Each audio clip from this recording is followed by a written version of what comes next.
As we continue to build relationships and coalitions in the state of California, one that has remained strong, especially in the capital, is our relationship with gun owners of California. We got an opportunity to sit down with Sam Paredes, who is the president of Gun Owners of California. Let's talk about it.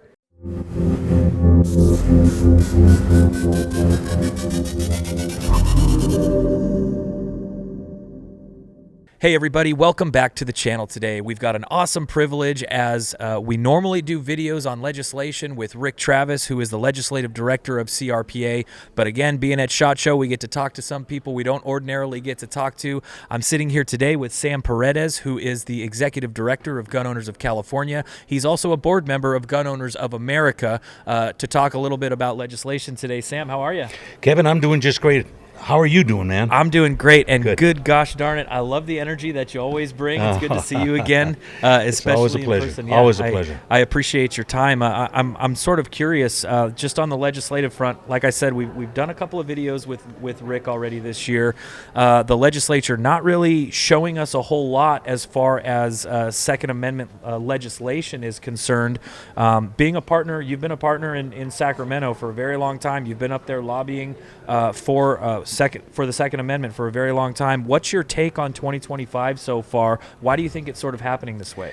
Well, first of all, Kevin, I want to make sure that everybody who's listening and watching this video understands that Gun Owners of California, who is the oldest pro-gun political action committee in America, at this point our most important strategic partner for both Gun Owners of California and Gun Owners of America is the California Rifle and Pistol Association. Chuck Michelle, the volunteer president, Kevin, the entire team, Rick, we work together on so many things, and it is so very important that you understand that. People say, "Wow, who should I support?" Support everybody you can, but support the people that are doing the job that you want to have done. So, with regards to what's going on in Sacramento right now, the legislature seems to be a little bit shell-shocked. Right now, there are only 3 spot bills, one by Assemblyman Bill Asaley. That one we know is going to cover the subject matter of having armed folks at every school in the state, armed security officers, which we think is very important, and we will be working with them to do that. The second one is by Assemblyman Carl DeMaio. It's a spot bill. We don't know exactly what he wants to do. We ran into him in the hall, and he says, "Oh, I got something. Don't worry, it's going to be good." And I said, "Okay, Carl, I understand what a spot bill is." So, yeah, he's a little excited to be there, and he's going to be a force to reckon with.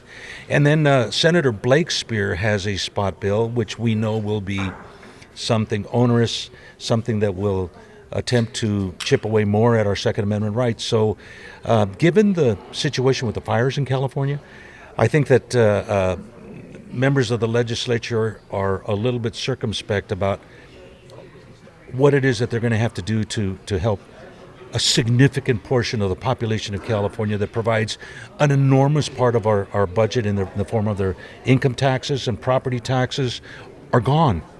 They're gone. And so we are prepared.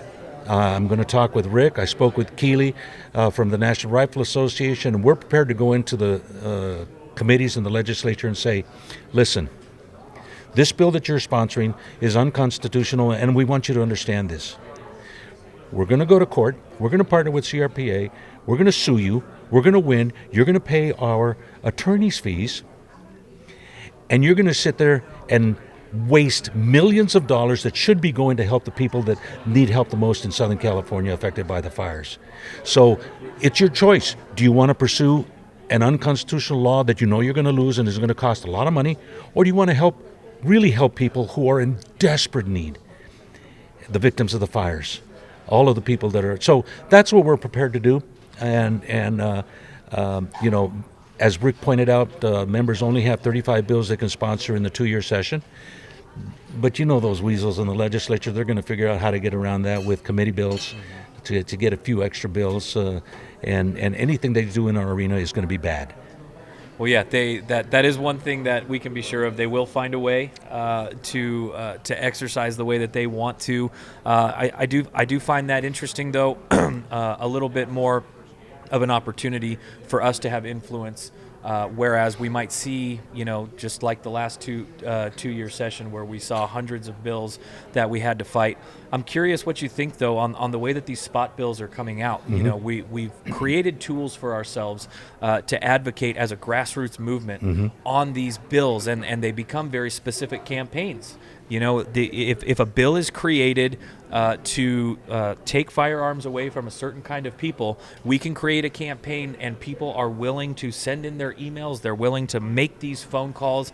You can't really do that with a bill that basically says, we intend to do something here. Yeah. So what does the advocacy look like on legislation throughout 2025 in the next couple of months? Well, first of all, everybody has to understand that last year was a really important year. Yeah, they passed a bunch of bills and the governor signed them into law. And if you want to know what they are, you can go to the CRPA website or the Gun Owners of California website to get the details of how they affect us. And even some of those things are a little bit nebulous.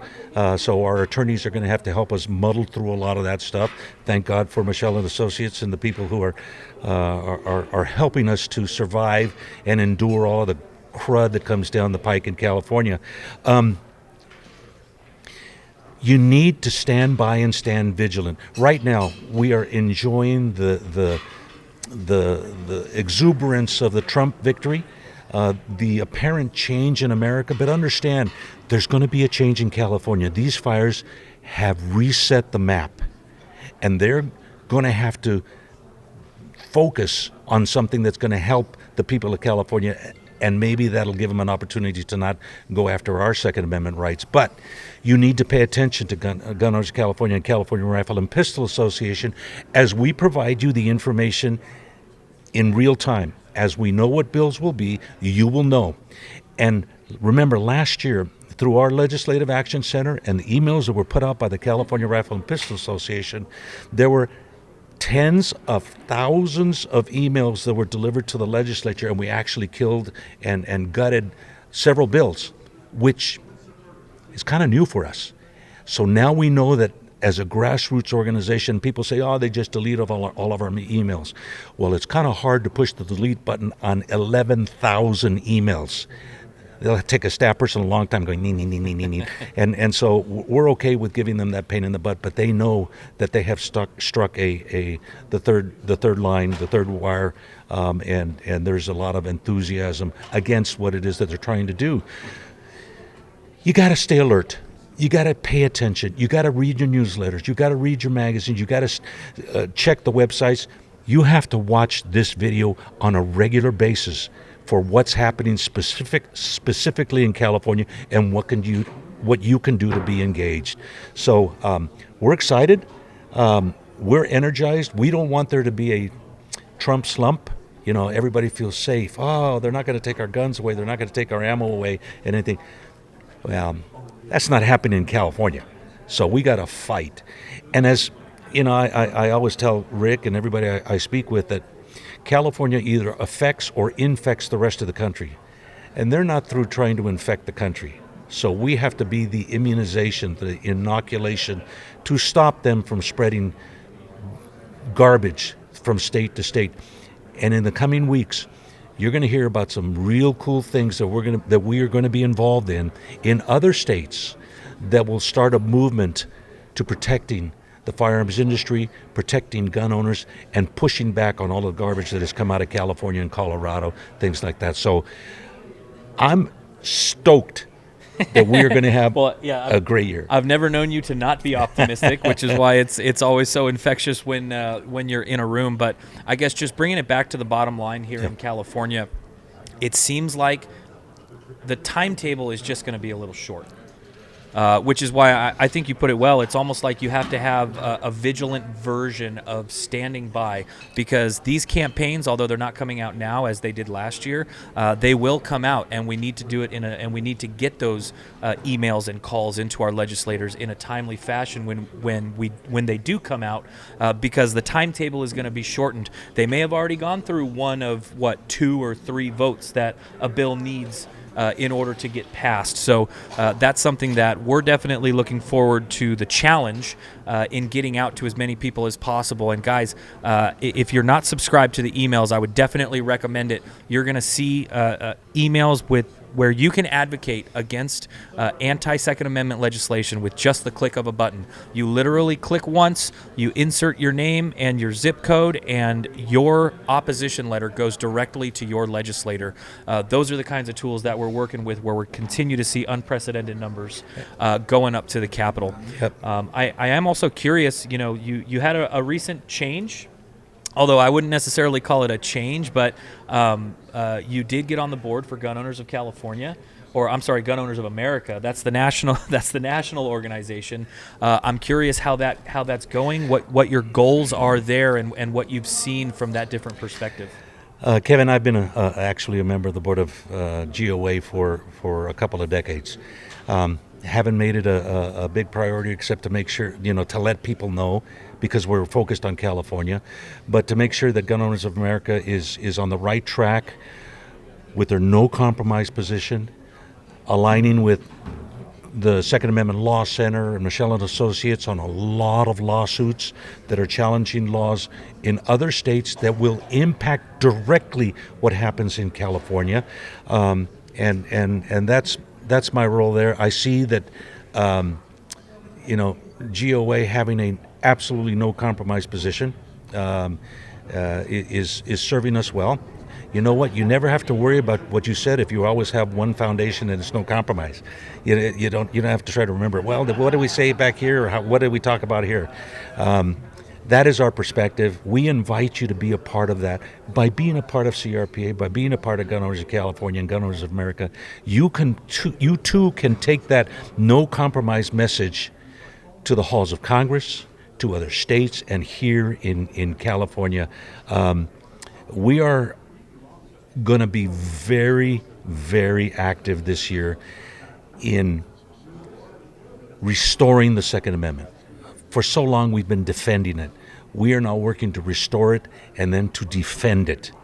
And with the incoming new FBI Director, Kash Patel, who is a very strong advocate of the Second Amendment.